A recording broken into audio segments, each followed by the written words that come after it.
یہ گولڈسمتھ جس نے شکار دادا عمران خان ایک ابھرتی ہوئی شے تھا، امیدیں وابستہ ہو رہی تھی، پہلے ہی سے ایک ہیرو کی شکل میں تھا، وہ اسلام کی بات کرنے چلا تھا، وہ اپنے کلچر کی بات کرنے چلا تھا۔ گولڈسمتھ 5 کروڑ پاؤنڈ تو پہلی سلامی ملنے والی ہے۔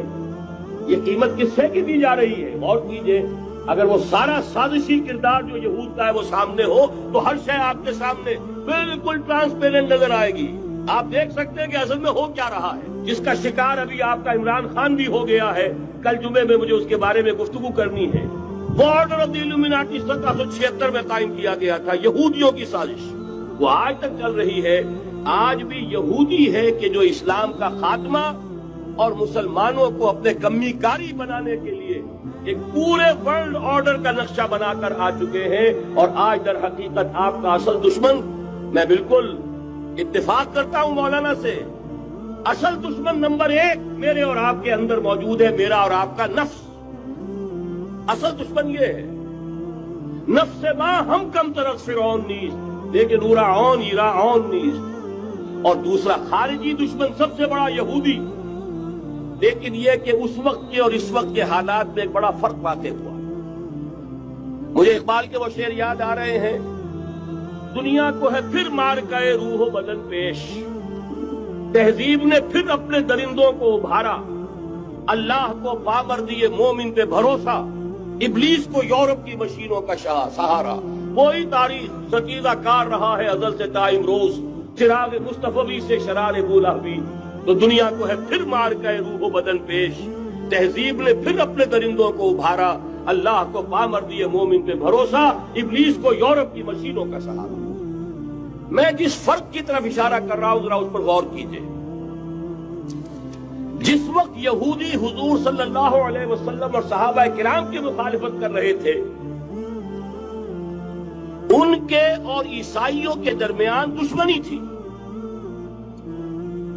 وقالت اليہود لیست النصارى علی شیء وقالت النصارى لیست اليہود علی شیء، ان میں آپس میں سانپ اور نیولے کا بیر تھا اس وقت جبکہ نبی اکرم صلی اللہ علیہ وسلم کے ساتھ یہود کی یہ کشاکش جاری تھی۔ یہی وجہ ہے کہ آپ کو معلوم ہے کہ قرآن مجید کہتا ہے کہ بدترین دشمن تمام انسانوں میں اہل ایمان کے وہ یہود ہیں، اور قریب ترین اگر کسی کو پاؤ گے دوستی میں مسلمانوں کے تو وہ نصارہ۔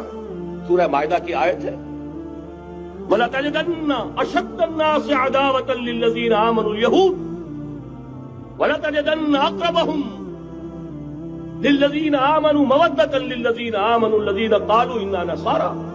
اس وقت صورتحال یہ تھی۔ آج زمین و آسمان کا فرق واقع ہو چکا ہے۔ آج یہودی عیسائی پر مسلط ہو چکا ہے، یہودیوں نے پورا عالم عیسائیت فتح کر لیا۔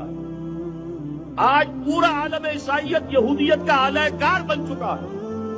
چنانچہ پہلے تو ایک ہی بات تھی، یہ تو تقریباً 300-400 سال قبل ہو چکا کہ west white Anglo Saxon Protestants یہ تو اعلی کار بن گئے تھے آج سے صدیوں پہلے۔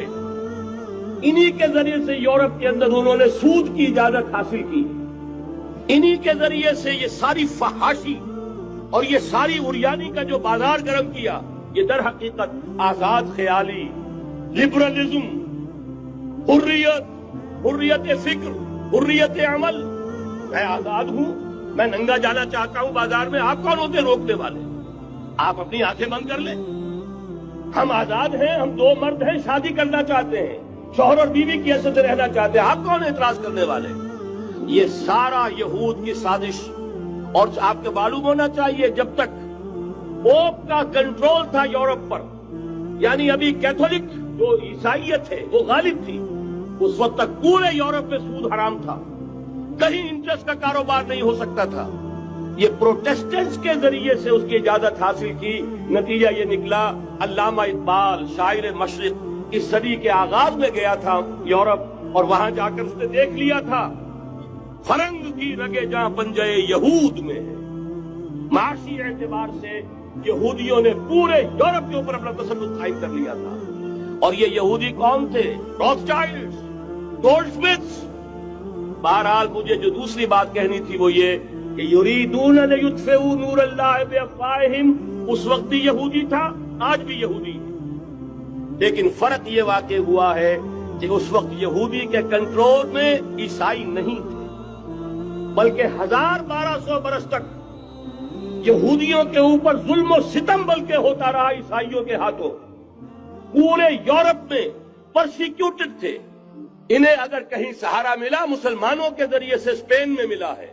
بن گوریان نے خود لکھا اپنی کتاب میں کہ ڈیورنگ دی ڈائسپورا، یہ ہمارا جو انتشار کا دور ہے 70 عیسوی سے جو شروع ہوا تھا، اس ڈائسپورا کے دوران our golden period is the period of Muslim Spain، ہمارا سنہری دور وہی ہے جو مسلمان ہسپانیہ کا دور ہے۔